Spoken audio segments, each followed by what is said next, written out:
Salutations and welcome to the Logic Lounge with Fleazy Jones. That's me. Episode 95. Damn. Brought to you by my good brother Block Legend 7.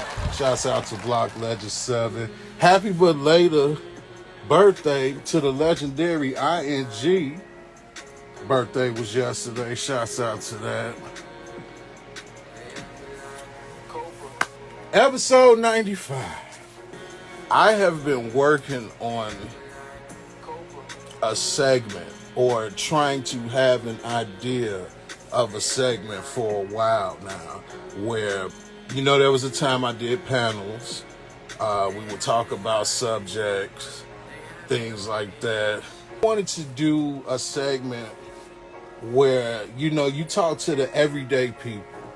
Talk to everyday people where that's where you get most people feel like they can relate when you're closer to the public than, being out there, being famous, anything like that. So with that said, as we await the young lady to come into the room, she did let me know she'd be running a bit behind, but that's fine. I'm excited to even have this talk with her today. But, one thing that's going around, man, and this is no disrespect to women whatsoever. This episode isn't a disrespect to women. It's actually really more of an uplifting episode because, man, I ain't going to lie, it's a lot of bitter females out in the world, especially nowadays. A lot of them tear down men from things that happened to them in the past or their upbringing. It could be a lot of things. We don't know. This young lady who will be coming into the room, coming into the lounge today, I've known her since I want to say, I've known Lilah 90-something. 90-something. That is how long I've known this woman. And I can honestly say I've had a front row seat to a lot of the shit that she's been through. And when I say she's been through some shit, I mean she's been through some shit. And under no circumstance did she ever tear anybody down. I might have seen Lilah upset maybe one time, and even then it was more so I'm not fucking with this person anymore or something along the lines of that. So I wanted to have a sit down with a woman that still continues to be uplifting to the brothers, who is positive and has been through a turmoil of bullshit.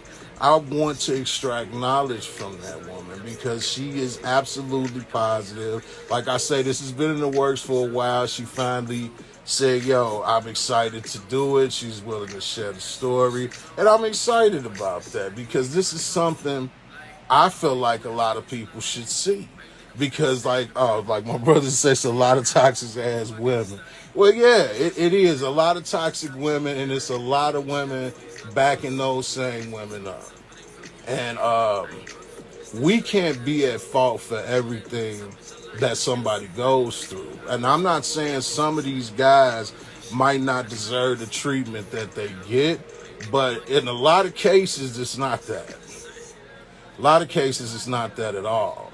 I'll speak for myself. I've actually caught the butt end of somebody else's shit. Something I didn't do, something I had nothing to do with, and I've caught it. Now, going back to my guest tonight, I have actually been guilty of being one of those negative people in her life at one point in time. Yeah, no matter how bad it was, she never threw it in my face. Always has been there. Always uplifting. No matter how much you kick her down, she's gonna. I'm not saying she probably don't cry at night, scream, swing at the air, punch walls, but you never catch her slipping. And that's something to be said because, like Brother Block say, a lot of toxic ass women are projecting shit on us. projecting shit on us we had nothing to do with. You already figured you got us pegged. You don't.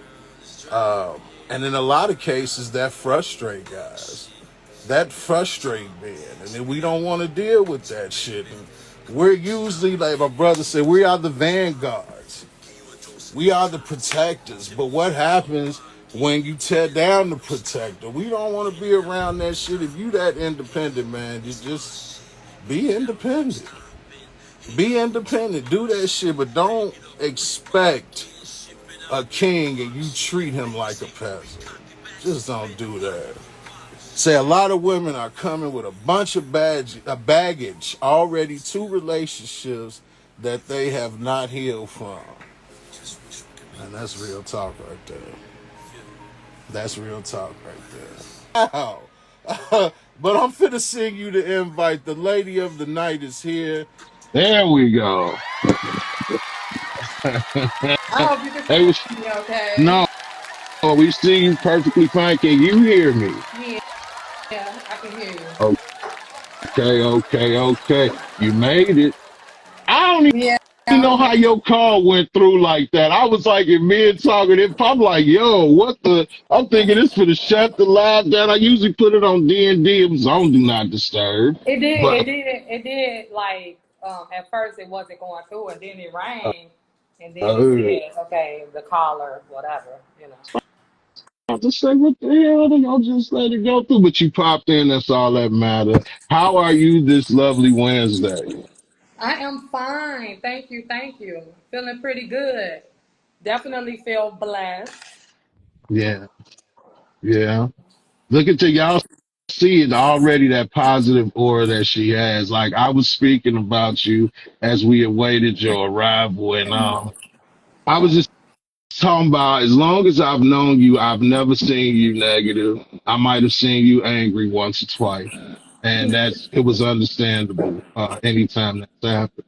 So I want to thank you for having this conversation with me because I believe it's important for some women to know that there are some women out here that have been through some real shit and they still choose to be uplifting women, strong women. You're not negative. You're selfless as ever. You've never had a selfish bone. I even shared earlier with my people that, I've been guilty of being an asshole to you at times in my life with you.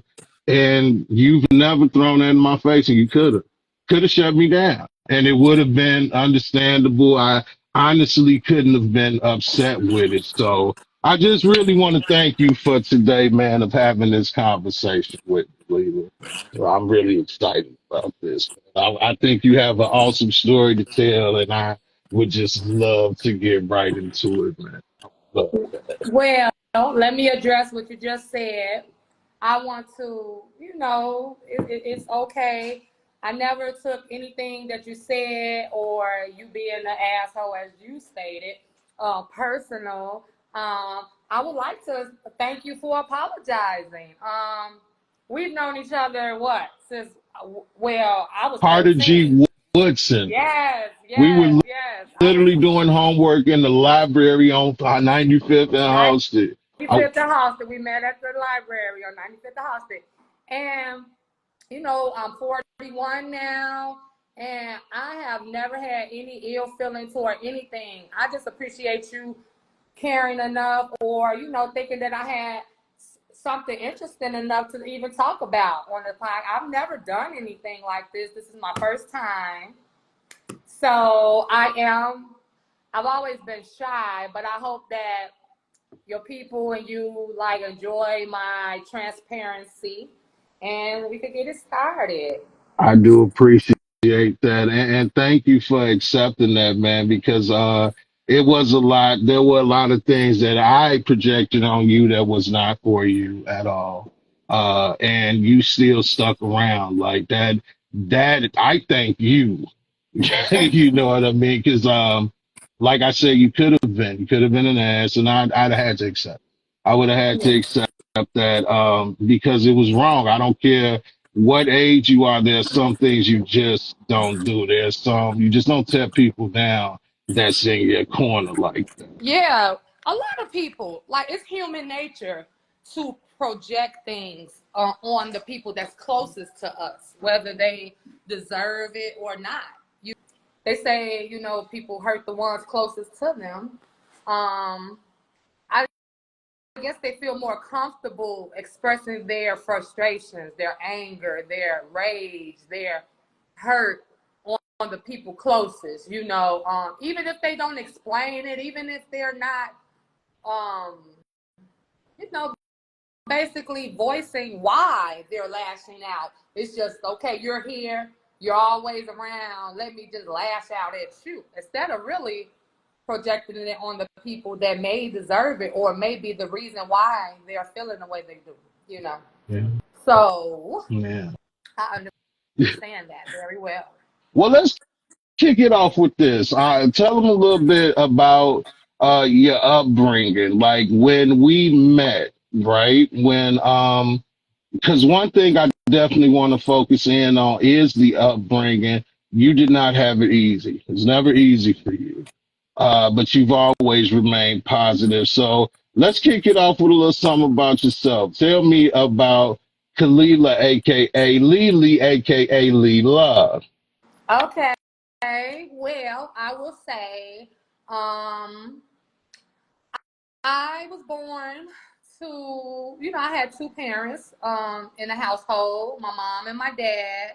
I have a total of, Uh, yeah, so it was a total of four of us. I have two sisters and a brother. I guess, would you say I'm the middle? I'm the baby girl. My two sisters are older, and my brother is the baby. So that's that. Now, as far as my upbringing, now we have to touch on what you call like generational curses. okay. When you have a parent that was brought up in a way where they may have felt like they were mistreated, or they may have felt that they was not loved, they wasn't shown the right way, if it's the right way to love. When they have children, it may, even though they may know that they did not like how they felt, they may know that it hurt them growing up, but sometimes it's just embedded in us, a certain way of us being raised. Now, my mom, she she was a person that she showed her love by the things she would buy us. We always looked nice. She paid for, she felt like growing up that kids who had Catholic school educations were better, or she felt like they got taught better or whatnot. She wished she went to Catholic school. She had a few friends. So she sacrificed and paid for all of us to go to Catholic school. But it was other ways that she was lacking.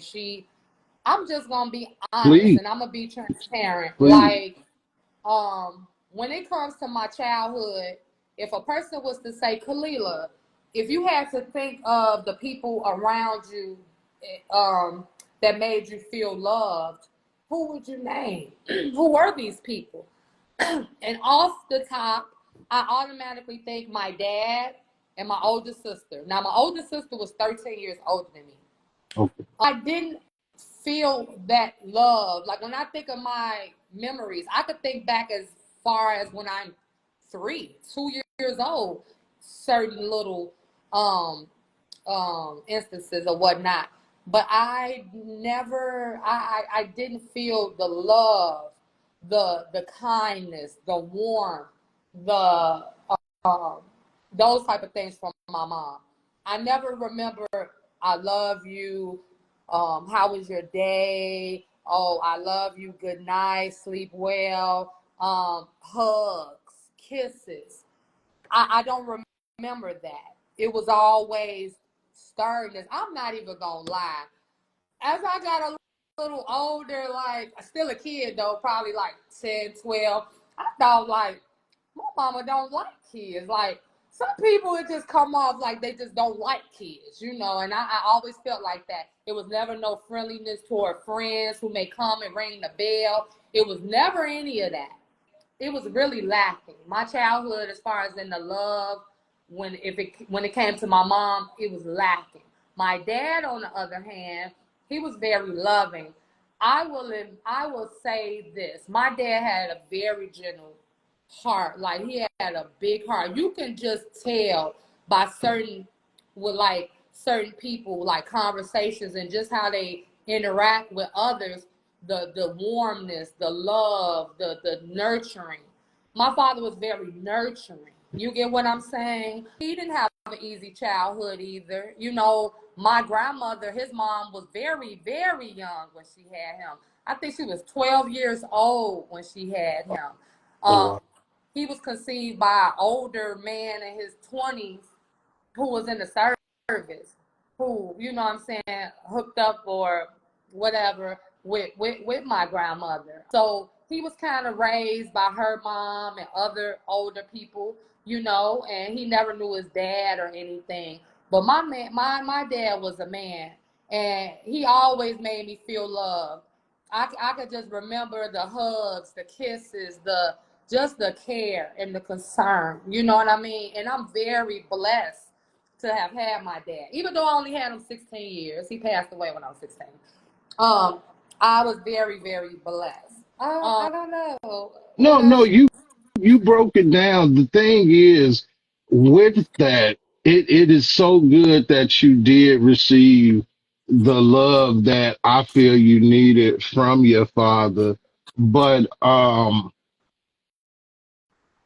talking through that, right? Two things I want to bring out because you said something to me the other day that was so powerful that you said your father said before you lost. Um, Okay, so Yeah, I want you to please break that down because I know that that lingered with you to this day. it definitely did. So to piggyback off of that, when you were, you know, introducing me in so many words, you was just like, she you was just stating that you felt like I was selfless, and you never really seen me mad, or you never seen me negative. The main reason, well, God is the main reason why I always have forgiveness in my heart, the Lord. But another thing that stayed with me throughout my whole life, I was 15 years old, and my dad came, and he came in my room, and he was just checking in on me, and he said, Kalila, I want to have a conversation with you. He said, I'm going to say this, and don't take it the wrong way. He said, you're going to be hurt a lot in life. And I looked at him, and I'm like, Dad, what do you mean?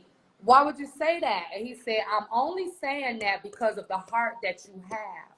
He said, I can tell the goodness in your heart already. He said, you are a good hearted person.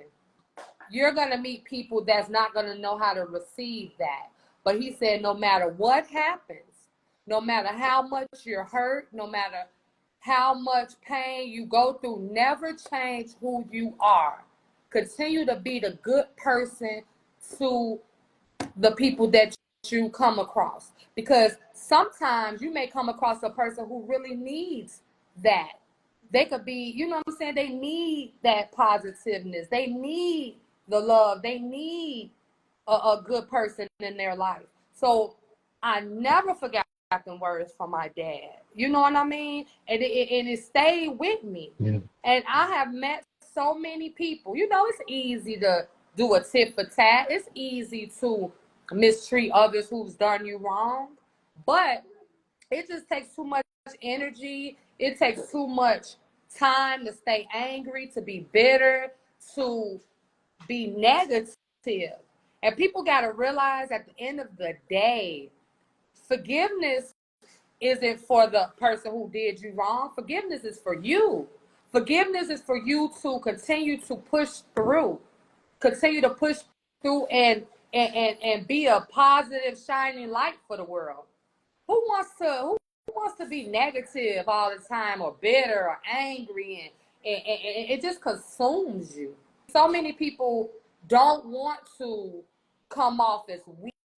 or stupid or a goofy or whatever a person may want to call you for forgiving those who done you wrong or still staying positive in a very negative light.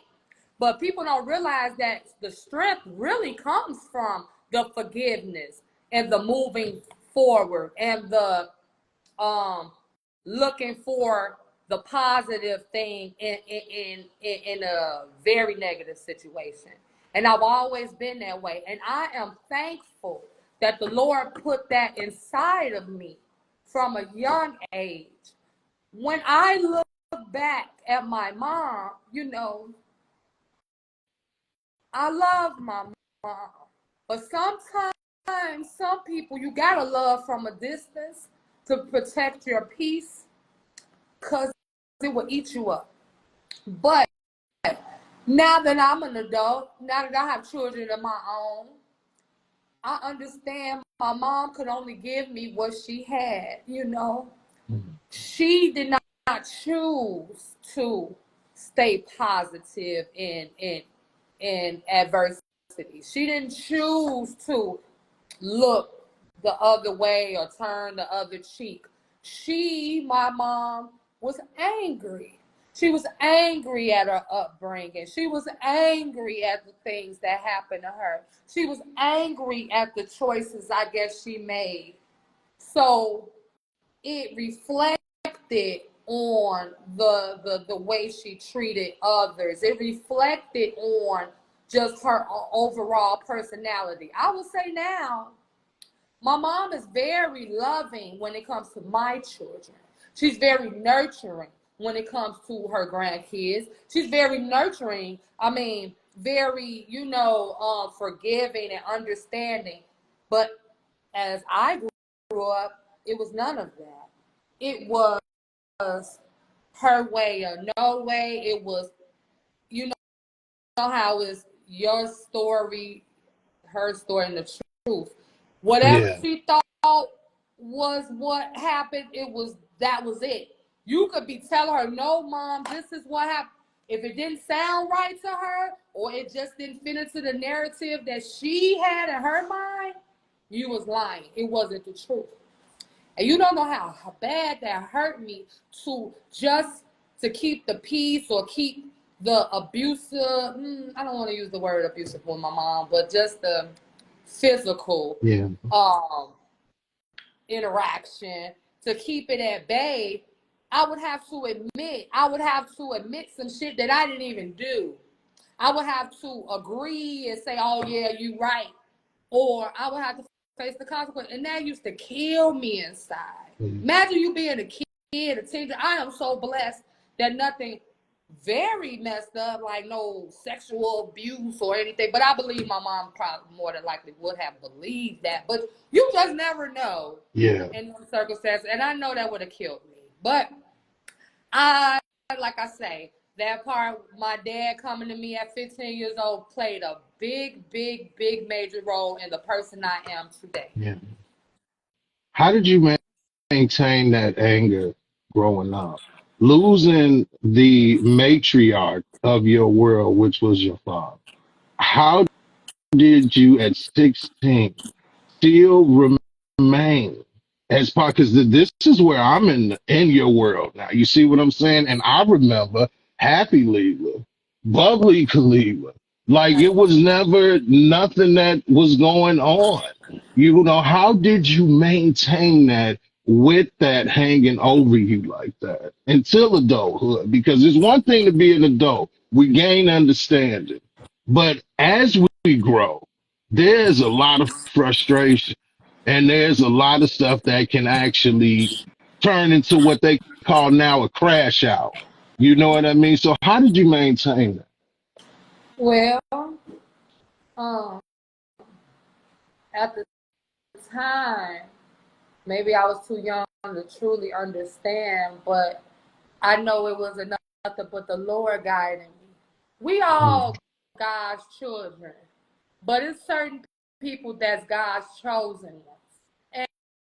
And those are the ones that God, I think, just takes a little extra time with and guide them and things. And I truly believe that's what really kept me going. I used to love to read. I've always been very, Remember. very introverted. Even though people like me and I was always like, oh, you so cool, you so easygoing, you so easy to talk to, and I didn't gossip, and I was never an aggressive, negative person. I just always felt better alone. I used to escape in books, and I used to just love to read. I journal. I used to love to help others, like my grandmother in the church, and those are the things that kept me going. I'm sorry I'm crying, but Don't I be, could be a because little I sensitive, love as it. nonchalant as I am Yeah, in a lot of things. mhm. I am a big baby when it comes to certain conversations. I'm gonna tell you something, Lilia, about your tears. I can tell a nice amount of them is hurt for her. You hurt that she even went through that or she feels that way. You still not making it about you. And that's what I mean by the selfless. That is why I wanted this conversation, because there are not a lot of women out here that are doing it now. They are holding, and the ones that are the positive ones, they've got their lucky mates, and that's just a lovely situation. But as far as the available ones, the ones that the guys are looking at right now, there is so much negativity out here. For me to sit up here and watch you hold back tears because you're hurting for someone that was absolutely mean at one point in time in your life, and you're hurting for them, not even for you, not even for Yeah. you. It's for her. That is something to be said about that. How did that play a part in? Let's go down to now. Lily's older, and now let's talk about the heartbreaks. Because when I tell you, when I tell y'all, I've seen so much with Leela that she has dealt with, that she act like it's the equivalent of water on a duck's back. It just rolls right off of her. Tell me about some of the heartache that you dealt with and how you dealt with it, as far as like the lovely birth of your children. Around that time, now you're dating, you're dealing with guys. How did you deal with those situations? Okay. Well, I guess we'll go there. Now, I wasn't. Um, I want to kind of. I kind of want to start somewhere else, Please. but I'm gonna go right there afterwards. Okay. So, you know, your life can, when you're raised a certain way, you can go down certain paths. Now, when you said, how were you able to forgive and stay positive, and I spoke on my dad, I spoke on the lack of love and things from my mom. Both of them affected my life. Now, the conversation that my dad had with me, and the love and the kindness and the just overall good heartedness that he possessed poured into me. Those the lack of nurturing and love and being good enough that my mom instilled in me affected me as well. It affected me in the choice of people that I surrounded myself with. It affected me in, I always felt like something was missing. I was Mm, always feeling the need to want to run away from that. I can remember as early as 14, 15. I always looked older. So boys my age never tried to approach me or talk to me. It was grown men. And back then, they had the party line. And Yeah. one thing stood out to me, like let me, when I was, a pivotal moment of my life, I forgot. A pivotal moment of my life where it really changed me and people couldn't affect me was I was 10 years old. And my mom had a thing, I was always overweight. I was always chunky. And she used to call me, you fat motherfucker this, you fat that, you fat this. And I used to be just cry my eyes out, cry, cry, cry. And I remember this one day I was 10 years old and she did her normal talking all that crap about me. And I remember going in the bathroom and I looked in the mirror as I cried and I said, I am tired of this. I'm tired. And I remember my dad, he was on dialysis at the time, and he had a lot of medication in the bathroom. Yeah. Now, you would think a child at 10 wouldn't think of wanting to leave this earth, wouldn't think of wanting to harm themselves, wouldn't think of why would a child that young think to kill themselves. I Yeah. remember going in that medicine cabinet, and I just took so much medicine. Mm.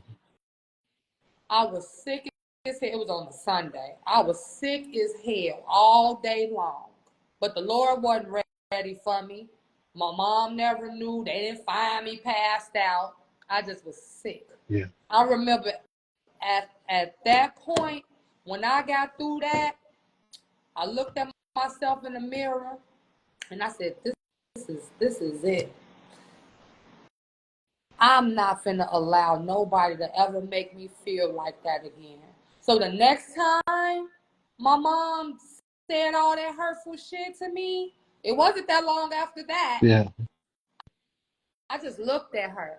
And I'm not even lying. At the age of 10, I was able to see the look in my mom's eyes, like she was so used to me running off and crying and being hurt. I seen the look almost of shock and disappointment that her words couldn't hurt me.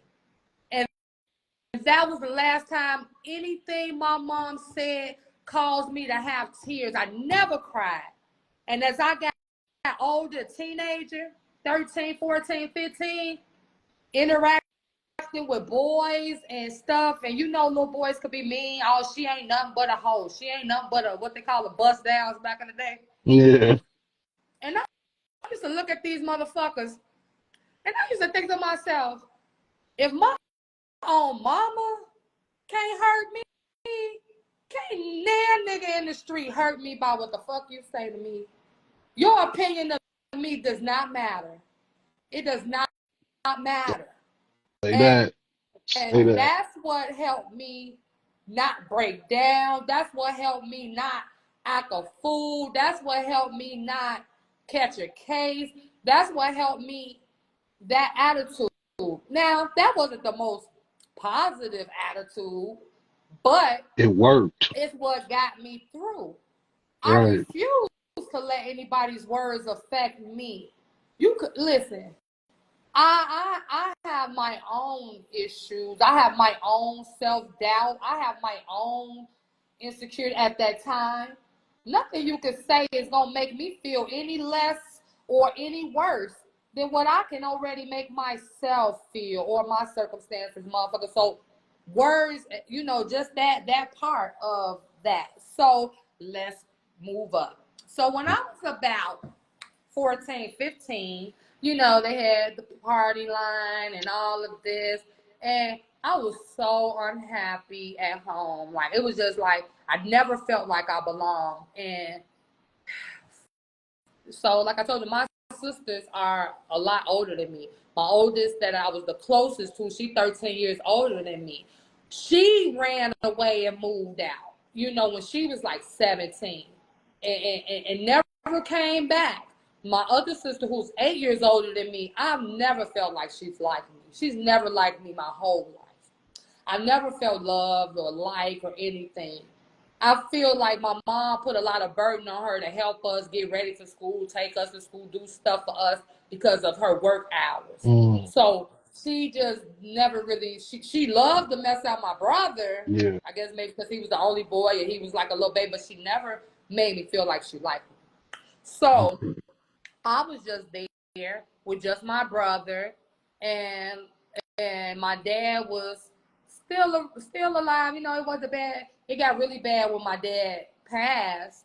But while my dad was still alive, I remember it was one instance. I was talking to this old guy on the party line. I had never seen him, or didn't. He was just talking to me, Yeah. and he sounded so comforting. He was just like, talking that said I lied, I think, about my age at first, but then I told him how old I really was, and he was like, I don't care. He was like, you're so mature. I want to meet you, and this and that, and he was like, and I told him about my upbringing in a way, and he was like, I'll take you from that, and I got excited. You don't know how now the Lord was with me because here I go finna put myself. I could have been sex trafficking if they was doing it then. I could have been a sex slave. I could have been kidnapped. I could have just never seen again. Oh, But I for got real. so excited about the possibility of, oh, you're gonna take me away from this and the way I'm feeling. I remember washing up all my stuff, and I washed up all my stuff, and I folded it up, and I put that big dumbass construction bag on my ship. I don't know what I thought. I don't know why I thought that I could carry that motherfucker to the bus stop and go to high school with this damn bag. I know it wouldn't have fit in the locker now, but at the time I thought it could. But I remember. And I put it by the door, and I left to go to school. No, I think I put it around the back. Yes, I put it by the front door at first, and then in the morning I took it around the back. So my dad said after the fact, he said something told him to just get in the car and meet me at the bus stop or something. All I know is I was walking up the street to 103rd and Wentworth trying to carry this big dumbass bag, and he pulled up on me and he's like, what are you doing? Where are you going? And I just stopped, and I looked at him like I was finna run and just leave the bag, but I didn't, and he made me get in the car and came back. I couldn't tell him why I was feeling the way I felt. I couldn't tell him what the plan was. I couldn't tell him what I was finna do, Yeah. but that was that. So, like, I think a week or two later, I end up calling this man from a payphone. I had stayed out a little later than I wanted because I never used to go outside. I would just sit on the porch. But I end up walking off, and I stayed out. It was dark. I ended up staying. I got scared to go home. So I called him, and the man came and met me. Oh my God. He was way older than what he said. He looked like he was in his 50s, 60s. He had some greasy overalls on. He had a white van, like the Raper Men Oh, vans with the oh no. them white vans that your parents warned you about, Yeah. with the windows blacked out and shit. And I remember, when I seen him, I was so disgusted, but I didn't care. You know what I'm saying? And he came up to me and he was telling me how pretty I was and stuff. And he hugged on me and stuff. And I said, so you sure you said I could come stay with you? Like, I don't want to go back home. I don't want to go there. And he said, oh, well, you could stay for a few days, but I'm not trying to get in trouble. You young. You could work it out at home. When he said that, I told that motherfucker, I said, don't touch. I said, I moved his hand because he had his hand like on my waist. I was like, don't touch me. I said, you can go ahead and go now because you can't help me. I need to be helped. I Yo, can't believe that's how that I was was a, talking to a the man. dolly, that That's was a how I bullet felt. dodge. Yeah, I understand. It But makes I'm sense. so blessed. I cannot talk about God enough. God was saving me from myself. You know what I mean? When you put yourself in certain situations, like I can only say God kept me. God kept me. But Yeah. let's fast forward. You asked me about when I met my kid's father or around the time I had my children. Because now you're a parent. That's what I'm leading to. How from your upbringing, how that got you into the awesome parent that you are. Because you're nothing like what you dealt with on the negative side. Right. And it wasn't easy. So I'm gonna try to fast forward through this story. I've always been very like from the time I can remember. Like I've been working since I was 17. I always held a job. I used to love having my own like money, being able to do what I wanted to do. Not having to ask nobody for anything. Like even though like my mom used to provide for us, make sure we looked okay and pay for my, elementary school education. I never was given money. I was always the broke one. I didn't have the latest Jordans. I didn't have any of that. So imagine how I felt going from wearing uniforms and looking nice and that to going to Corliss, going to a public school where everything was about what you had and I didn't have it. Yeah, So as yeah, soon as I was old enough to work, I did. So I was very independent. And as I got older, I tend to have inner, what I'm saying, came across men who needed help from me. Like I could never get anything from them. Like, but I was never one to ask. I didn't like asking. I was very independent. And sometimes when you are what I've been called naive and gullible my whole life, I guess it's because I was very intelligent, but I didn't have a lot of street smarts, I guess. My parents kept me kind of sheltered. Like I said, I didn't go outside. I didn't really interact with people like that. So I would come across these guys who knew, I guess, I liked them or they could sense it. And they like, oh, she working, she this, she keep her some money, she keep it. So I would be the one helping them, or they wouldn't even necessarily ask me all the time. They could tell the type of heart I had, so they're just like, man, my car didn't broke down. say Just something to trigger you small to naturally help. Yeah. things. Are you Yeah. covering your speaker on the phone? Sounded Oh, muffled. can you hear me? There we Better? go. I'm There we sorry. go. So they would do little things like just, oh well, this is happening. I'm a little short on this. I'm a little this, and here go me. Oh, like, what do you mean? Like, how much you think that'll be? Like, that's the type of person I used to be. You know what I'm saying? So them was the type of men that it seemed like I would encounter. But fast forward, I was 20. I was 25, about to be 26, when I met my kid's father. So he was the first person to ever actually do for me. You know what I mean? He was an older guy, 12 years older than me. I just met him one morning coming from work. I always worked overnight. So I met him walking. I wasn't driving at the time. I didn't know how to drive. So I was just walking from the bus stop one morning and I met him. He saw me and he pulled over. He started talking to me. And I gave him he asked me for my number. I gave him my number. But when he started calling me, the first few initial conversations, I was not feeling him at all.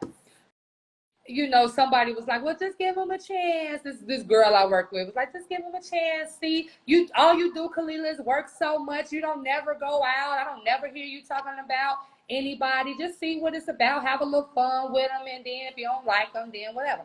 So I was like, okay. So I ended up talking to him, and he was like so cool, so caring to me, so in tune with if I was okay, did I need anything? And one pivotal moment that really stood out that made me say, okay, this is a little different. I had only knew him maybe 2 months, 2.5 months, and I got really, really sick. I was in the hospital like three weeks, maybe almost a month. I had to have surgery, emergency surgery, and everything.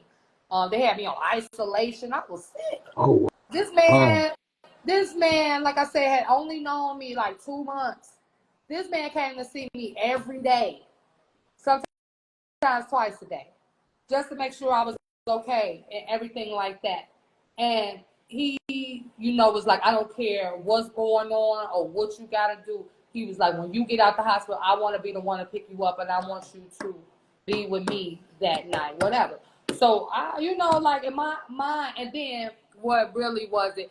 I told you I had that surgery, so I had 2 incisions that was really, really deep that they couldn't like stitch up or anything. They wanted to heal from the inside out, so they had to pack it, and I had to Oh, get those changed a couple times a day. And he had a yeah. very weak stomach. And when that man, when I told him I had to get it changed, he was like, I can't do that. And I said, you know what? It's okay. Just take me to my friend's house and I'll just see you later. And he said, you know what? Nah, just walk me through it. That man was hyperventilating, gagging, all type of stuff, but he did it. And at that moment, I'm like, this man must really care about me. He must really love me. But anyway, a person could I guess he did, but he had a lot of issues himself. And a lot of the stuff that he told me were lies. As I found out over time. The care and the sweet person and the niceness, it was a facade in his own way. I found out after the fact. So I got pregnant with my first child. It was like almost a year after us being with each other, and he was very loving and caring and all of that during the pregnancy, and it was okay. But a lot of things came out, a lot of his behaviors changed, things like that. I ended up having 2 kids by him. We broke up I for a time. knew it. I got pregnant with my second child, but we're talking about trauma and hurt and how it could have made me bitter. Well, imagine you having 2 kids by someone and they built themselves another life, making you think that everything was okay with you all. And once they got this other life right at how they wanted it, now they come to you. He came to me with some story. Now my second child was 3 weeks old. So I'm still healing from having my second child. I had a C-section, and he come to Yeah. me and he says, I don't know how to say this, but we gotta move. We getting put out now. Like what? We was living in the house and everything. Like I said, he was older. He was the one paying the bills and stuff. Now, in the beginning, the first few years, he paid all everything.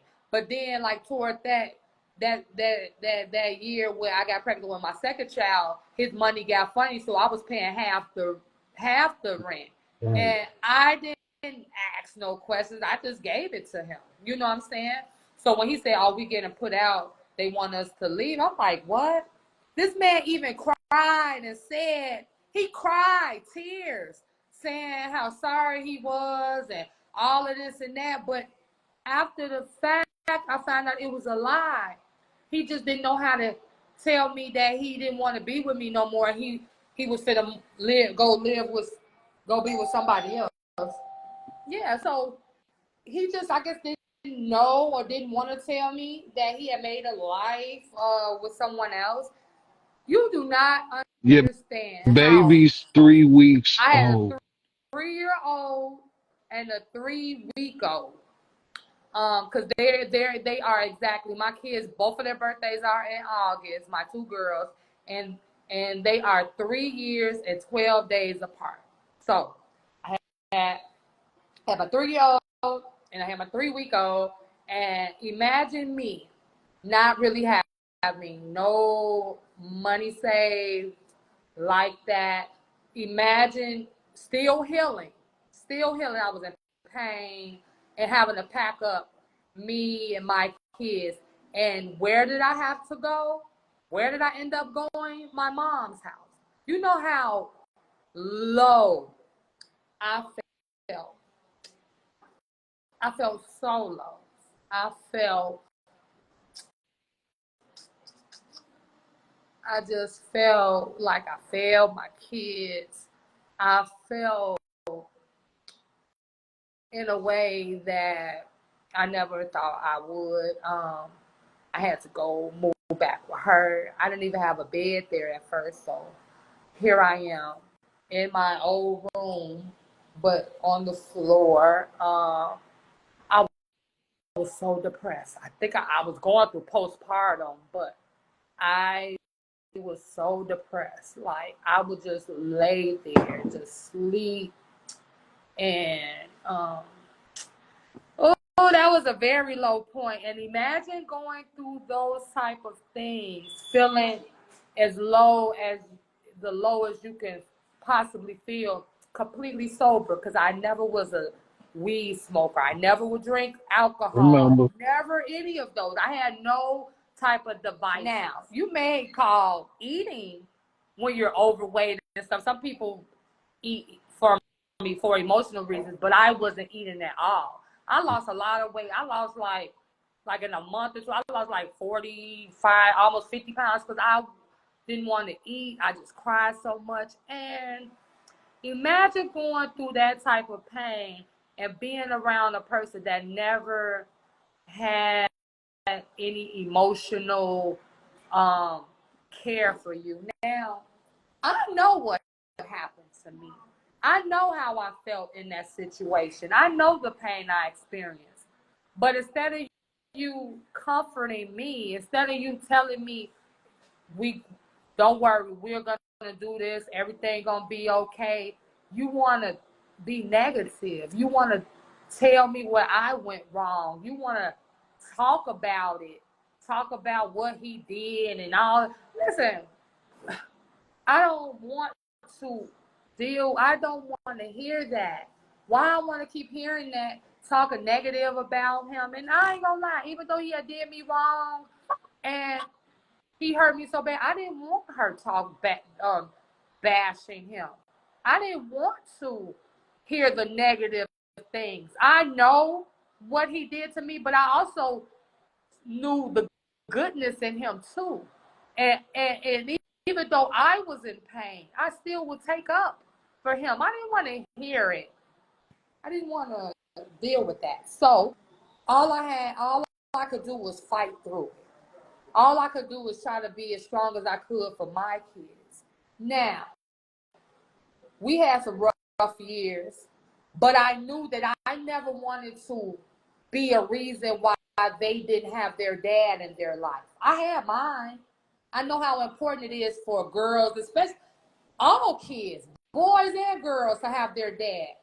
But I have ran across women who have interfered with the father being fathers to their kids because they're bitter, they're mad, they mad that they done moved on. They want to be able.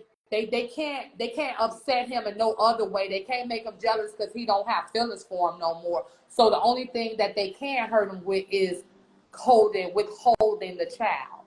And I knew that I never wanted to be that.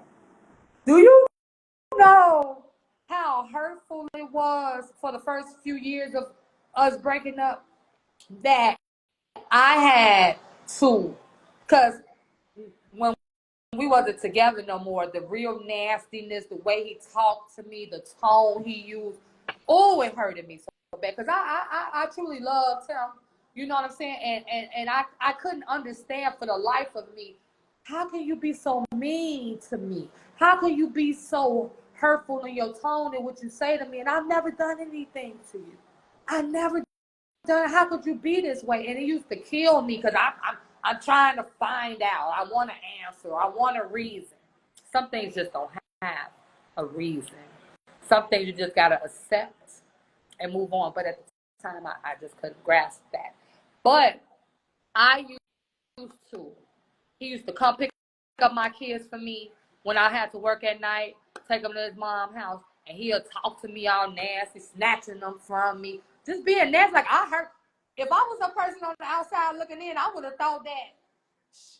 I would have been like, damn, she must have left him. She must have did something to him. She must have cheated on him. She must have did him wrong by the way he was treating me. And I never did anything. You don't know how many days after I closed that door, I'll drop down to my knees and I cried how hurt I was. But I continued to pray. I just asked the Lord, give me the strength. What I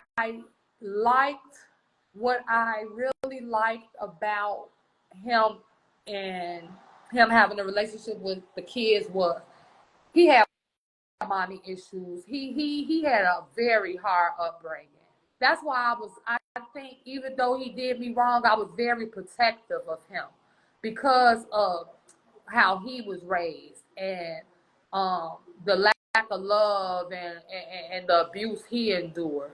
So I was very protective of him, but he was so loving when it came to my girls. He was so affectionate. He would hug them, kiss them, tell them he loved them. And I felt like it was a balance. Because as much as I loved my kids, it was hard for me at first to be affectionate. Like when my kids would go to hug me, 2, 3, I would tense up. I would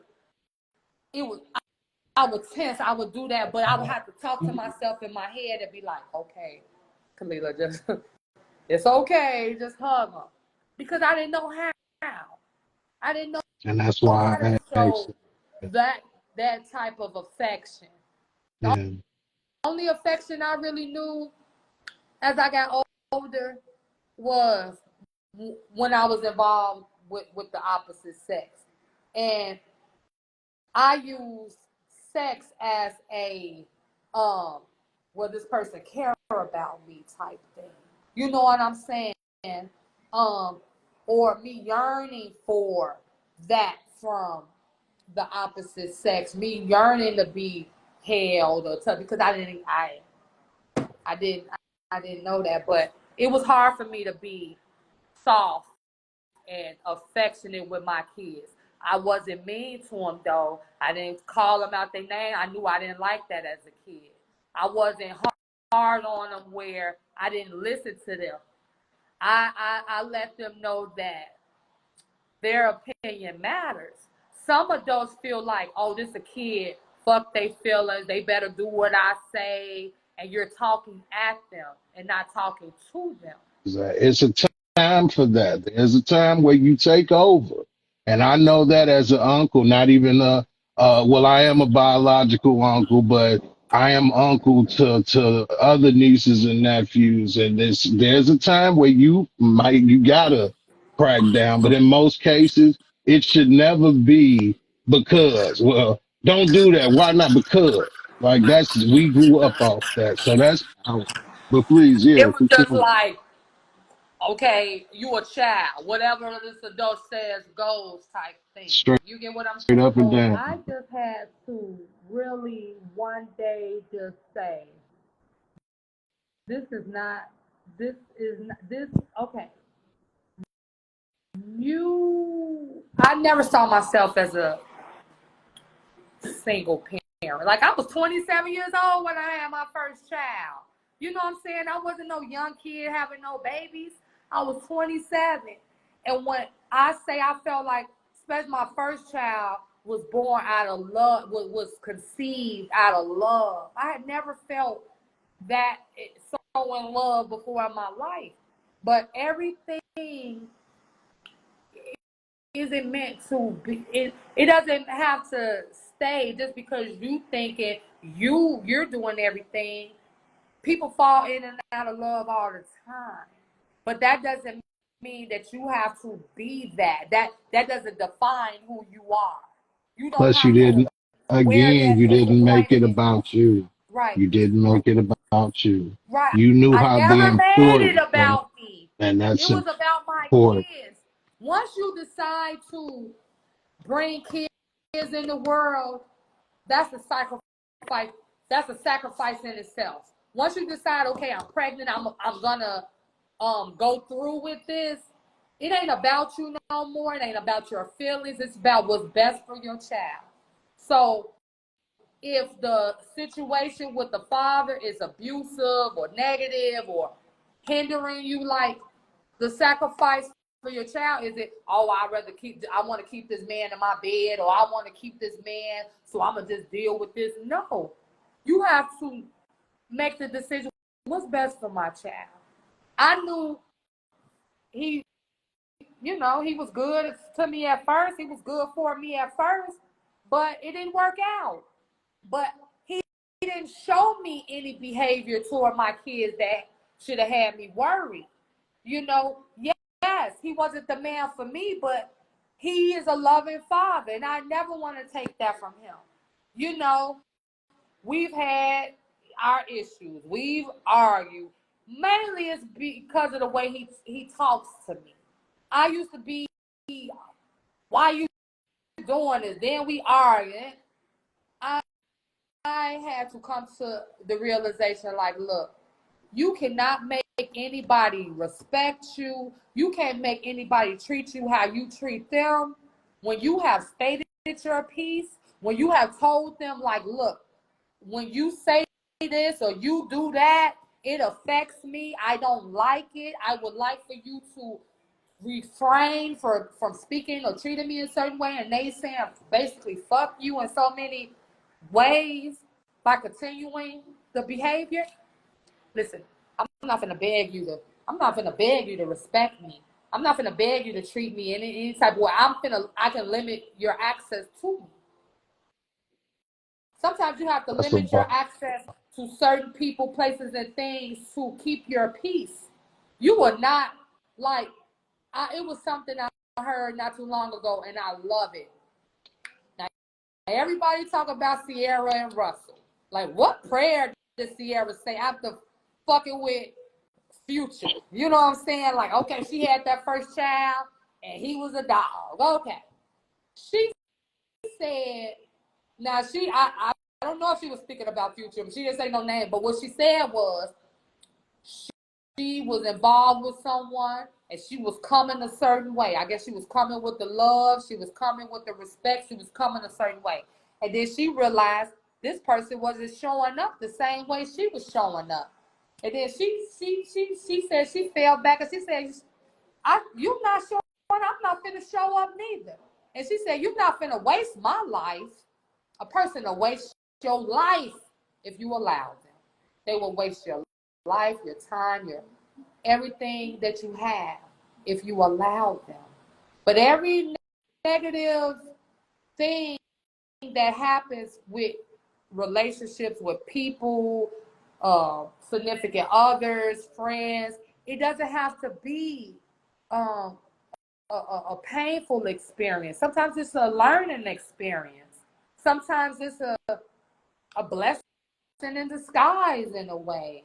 You know what I'm saying? It's just that I feel like another reason why I don't harbor on things and I'm not mad, I'm not angry at anything that I've been through is because I'm 41 and the Lord that allowed me to open my eyes every day for 41 41 years. years. So every time you are blessed to open your eyes and see another day, that's the Lord giving you another chance to get it right. That's another chance for the Lord is giving you to change whatever circumstances, change whatever thing that you're doing that you don't like or that's not the most positive. You could have been a fucked up person all your life. 41. I could have been a fucked up person for 41 years and a day. And the Lord woke me up the next day, and I could be like, you know what? Today is the day I'm ready to change. Listen, the Lord don't, you know what I'm saying? He's not judging us and saying, okay, you done fucked up. Once you can repent, you can say, God, I'm ready for change. You got to do the work. Once you do the work, It's all good. Can't no man judge me for anything I've done. Can't nobody make me feel bad for anything I've done or whatever the case. And I'm never going to judge anyone. Come across people who have done me wrong, used me, abused me, put me in fucked up situations, laughed, whatever, and they have called me and needed me. I don't throw it in their face. I'm going to treat people how I want to be treated. That's how I've always been. Treat others as you want others to treat you or a loved one of yours. Now, I have been a patient care tech or CNA, whatever you want to call us. I'm a little bit more than a CNA because of the extra credentials. Mm. But I've been doing this since I was 21. I love helping others. I love being a shining light on those who you can you imagine going from doing everything, being able to do everything for yourself to not being able to do nothing? Can you imagine how low you gotta feel, how hurt you gotta be, how away you gotta be like, oh, I don't want to be a burden on nobody. Imagine that. And then your loved ones throw you in a nursing home, throw you, you know what I'm saying, or you got to be in and out the hospital. And then the people that's paid to take care of you is making you feel like you're a burden or mistreating you, mishandling you. That's why I've always, no matter what I've been through, I've been in abusive situations, I've been hit, I've been fucked up, I've been low. I've been where I didn't even know where I was going to lay my fucking head. But when I went to work or when I come around others, they will not know. I'm not finna mistreat or be mean or be nasty because of my circumstance. You know? Mm. That's why it pays to stay positive. It pays to give a person a smile. You know how some people might look at you and then you got a motherfucker that'll frown like, what this bitch looking at? Like, I don't know her. Sometimes just give them a smile. Just, how you doing type. Because sometimes a person could be on the edge of wanting to end everything. They just, you don't know what a person going through. And just that positive smile and that how you doing might push them back a little bit. Like, you know what? This life is worth living for. Somewhere everybody ain't fucked up out here. You get what I'm saying? And that is why I am who I am and how I am. I just love helping others. I love being a positive light. It's irritating. It's kind of like, it doesn't even feel natural for me to be mean. It is not a natural thing for me to be mad. You know what I'm saying? Because I can act like I'm mad at you for 1 second, and you can say something, and I'm finna start laughing, or I'm finna, oh, let me help you, or you drop something, oh, let me get that. That's just my nature. You get what I'm saying? Don't fight against your nature. When I feel good, I feel blessed, and that's all I can say. I know I've been running off, and if No, that anything you want to you rated to the. I just have one more question before we get out of here tonight. For one, this cannot be the only time. I want to have another segment with you about this because, like I say, I believe that's powerful.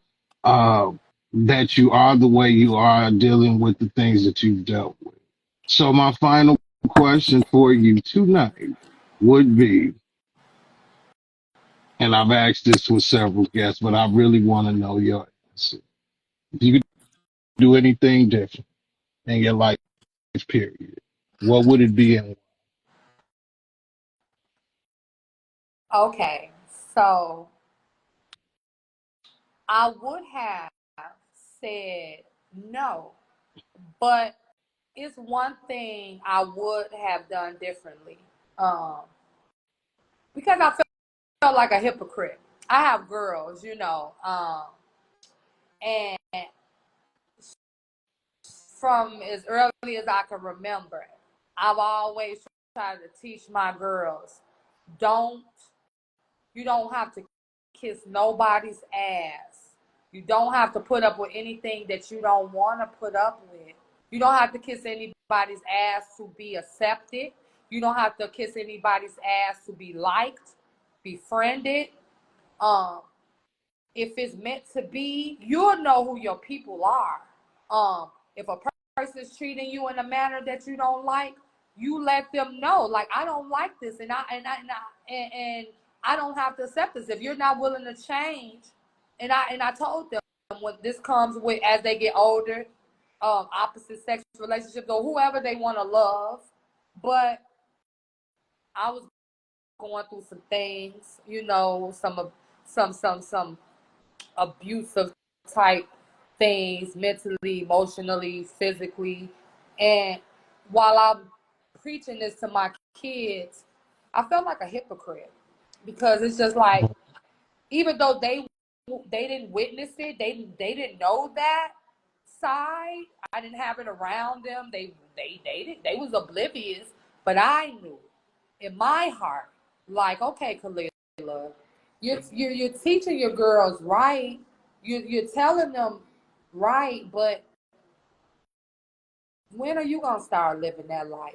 When are you gonna start putting your feet down? You don't have to endure anything. It doesn't matter. Sometimes love isn't enough. You can love a Yeah.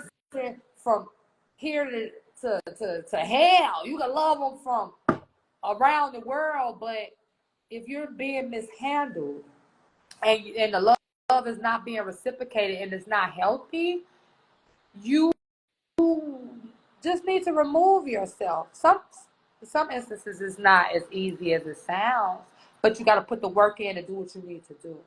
And I felt so bad about that for a while, but you know, I did what I had to do, and like I say, I feel blessed. I thank you so much, Vincent. I love you so much. Like I say, it'll never be any bad blood. I am so thankful for your friendship as well. Like, we have went years without talking, and when we do, what I'm saying, run into each other, or we do start talking again, it's like, ain't no years, like, we ain't skipped a beat. It's like we were just talking yesterday. And I am I agree. and I want to say this to you. The Vincent that I knew, the Fleazy that I knew back in the day, I want to say I am so proud of you. I am so proud of the man you have become. You are so positive. You have had a lot of adversities as well. I know in your love life, your health, you have had things that happen that you could be angry with, or be just negative, or be woe is me. But you have kept a positive spirit. You have kept a positive, just overall look of the situation, and you are flourishing. And I am so proud of you. And you will never understand. Fuck with me, Lilah. Don't do that. God damn it. And it's okay. It's okay. But I love you, and I just want you to know I'm proud of you. I'm so proud of the platform you have built. You have allowed people to come on your platform and express themselves, and push their stories out there that could help others. And you never know who needs to hear what. Yeah. Yeah. And I am blessed. I feel like the Lord got me here for a reason. You know what I mean? Um, I'm still introverted. I still don't have, look, I'm 41 years old, and I don't have no friends for real. I don't have no girlfriends. I don't have no people I hang with. I don't have no close ties or knits with my family. I'm very, very to myself. And I could be a nutcase because of it, but it ain't nothing but the Lord. And people like you who give people platforms, and you know what I'm saying, allow them to speak their truth. And like I Yeah. say, I am proud of you. You are awesome. You are awesome. And That when the that means a Lord lot. blesses you with that special woman, and hopefully kids. I know you will be an awesome father because you could teach a kid to overcome a lot of adversities and push through. And I am blessed to have come across a person like you. I am blessed that the Lord has put you in my life. I love you, Vincent, and can't nobody ever change that. You are awesome. Damn, real. I love you more, man. Uh, I'm cool. I'm gonna go push an old person when I get off tomorrow. I'll get my thug. Go No, out that there, means a go out lot, man. there and help an old person cross the street or something. Yeah. That really means a lot to me, man. And I give that same energy to you. I am extremely proud of you. You are an inspiration to me, and I didn't realize that until I got up. Because in a indirect way, Khalil, and I wanted to say this on the show, you are part of uh that strength without me knowing. They Yeah. say they say what's in that cup? Yeah, We what's in that already cup? know. Look, it's a little bit of this, but I don't even drink wine, but it would have been some tequila, but I ain't had none. But that's besides the point. Um, that's besides the point. Another thing I want to say, now as positive as I am, I'm not completely healed. I'm not gonna lie. I have recently scheduled me some therapy sessions because I'm dealing with childhood trauma every day. Yeah, I'm dealing with it.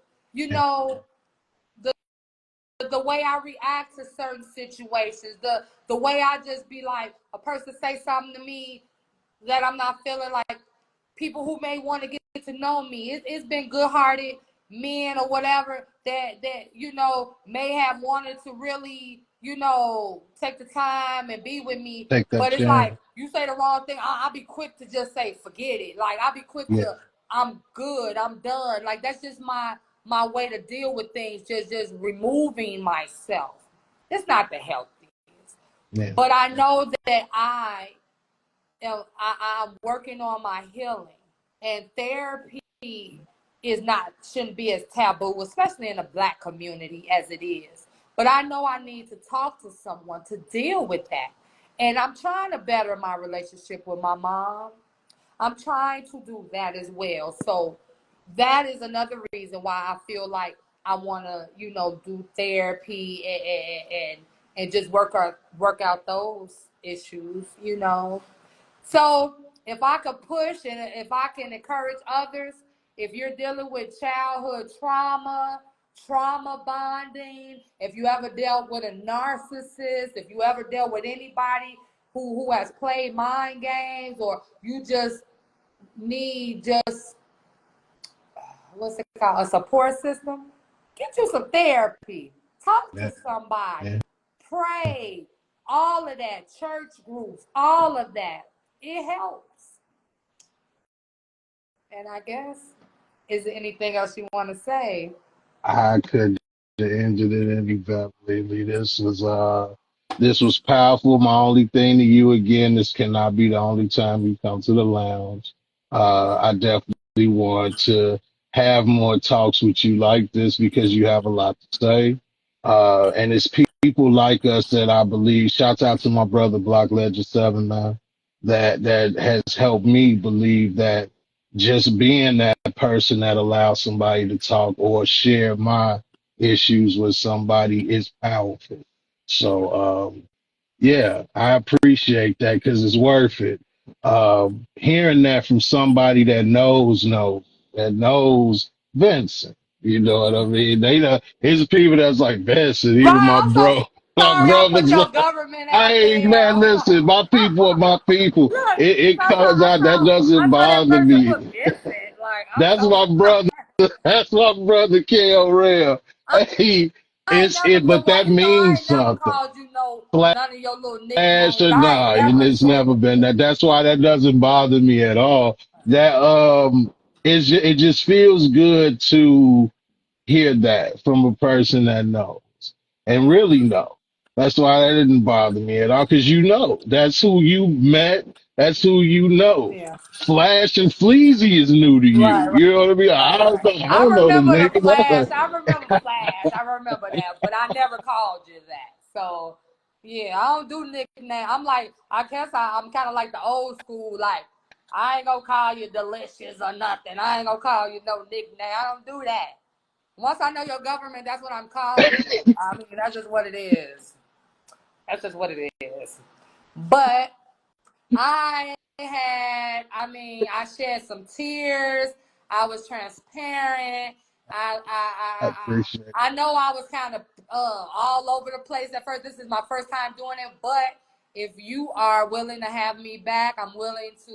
We could talk about all different type of topics You and gotta go have. from there. I am so blessed. Like I say, the Lord keeps me motivated, keeps me going. I know that's why I'm still here because I am a walking testimony. I feel to have endured the trauma and the hurt and I've literally at my lowest points have heard clear as day.